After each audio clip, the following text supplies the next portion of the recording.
For this character, I made multiple prosthetics, the biggest being the gills on the side of my neck. To make those, I first sculpted the desired shape on a ceramic tile using modeling clay.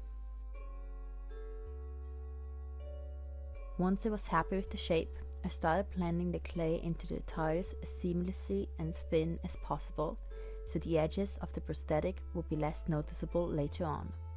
To help make this process easier, I used Vaseline. Next, I added texture to the sculpture using a stippling sponge, my fingers, and a very thin needle-like tool.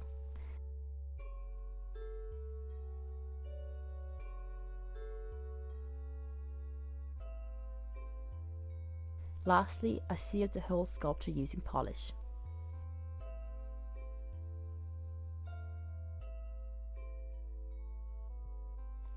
Once it had dried completely, I started building walls around the sculpture so I could make a mold. I made sure they were without any gaps so the plaster would not seep out.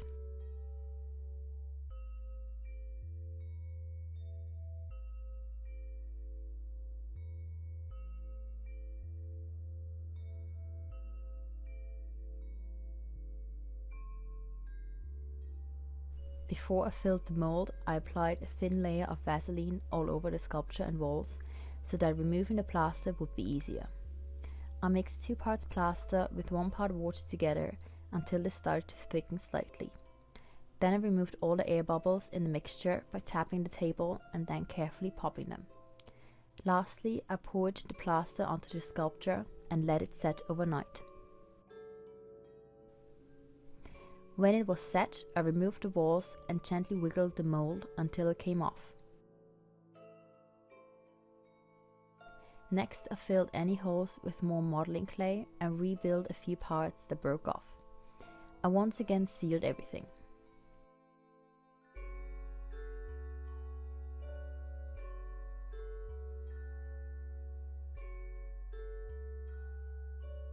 To run the prosthetics, I applied another thin layer of Vaseline and then 5 to 6 layers of liquid latex, powdering between them.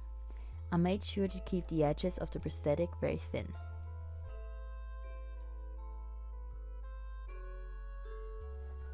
To remove it, I used a flat fluffy brush and a lot of translucent powder.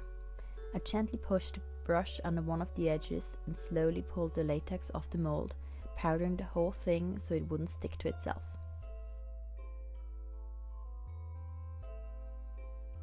To create the prosthetics for the collarbones and face, I simply made indents using the back of brushes into a thick piece of modeling clay. This way, once I run it in latex, I have flat skin pieces with the half spheres sticking out. I started out with applying spirit gum and tapping it until it feels sticky, so I could glue on the prosthetics.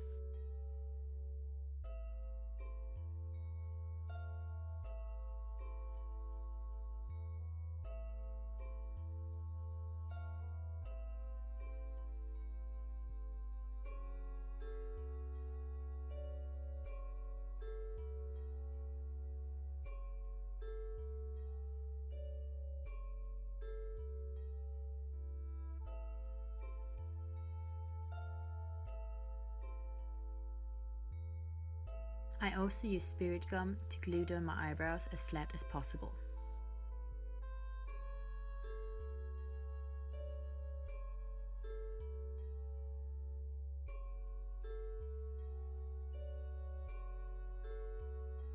To glue down and further blend the edges, I applied a thin layer of liquid latex around the prosthetics.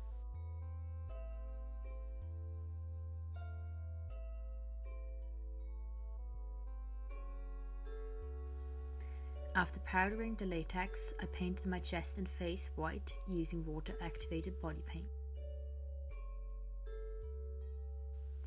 Next, I started adding light blue body paint on my shoulders, sides of my neck and face.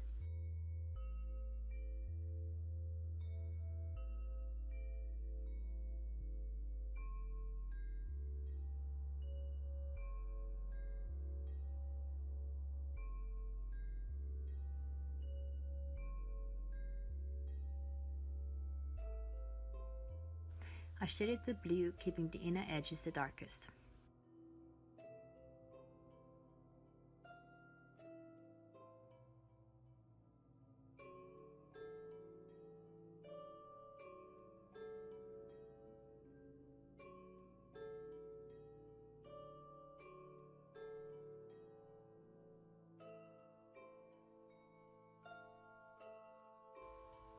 I created texture in the blue using darker shades of blue and white on a porous sponge and stippling brushes so it wouldn't look as flat.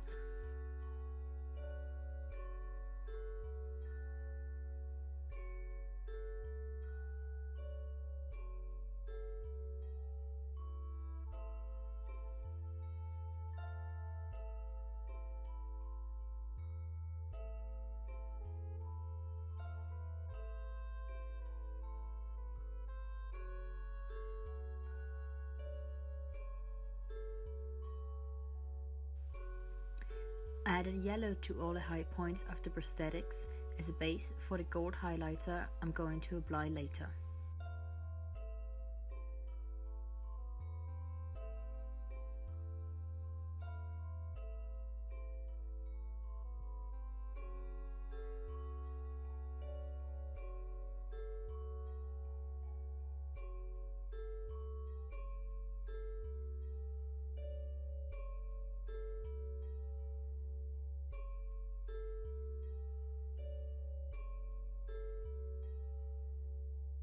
I painted the inside of the gills using a dark pink and adding darker shades in the deepest parts to give them more dimension.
To further highlight the yellow parts, I mixed a very light gold loose pigment with setting spray so it's easier to paint on.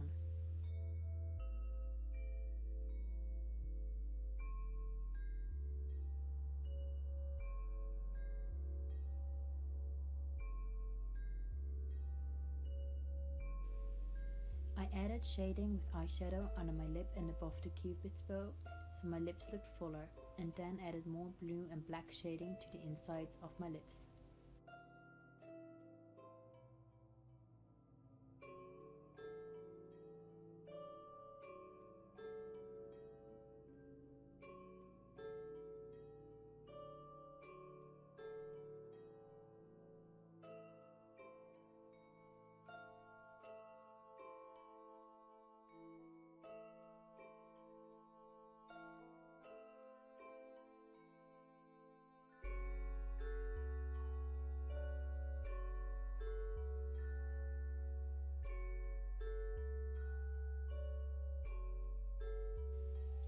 I used white liner in my waterline to make my eyes a bit bigger and started to create a new crease on top of my eyebrows using various shades of blue eyeshadow.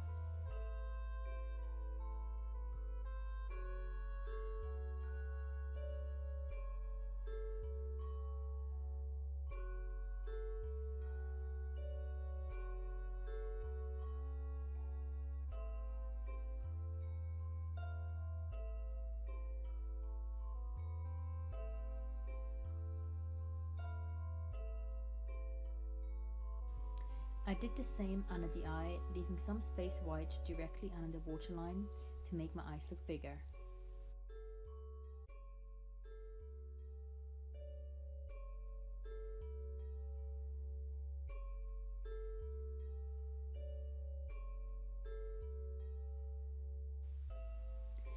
further defined the new creases using dark blue and black eyeshadow, and then I used white cream paint to carve out those creases and applied light blue highlighter all over the white lid space.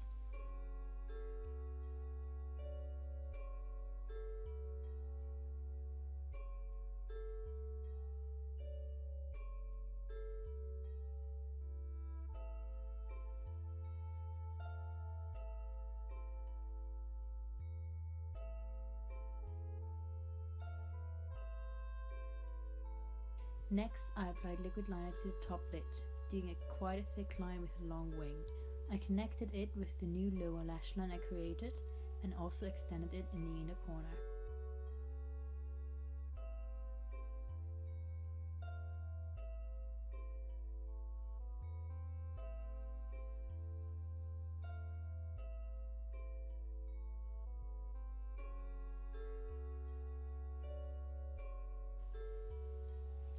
I used water-activated body paints to color my hair using white, yellow and blue.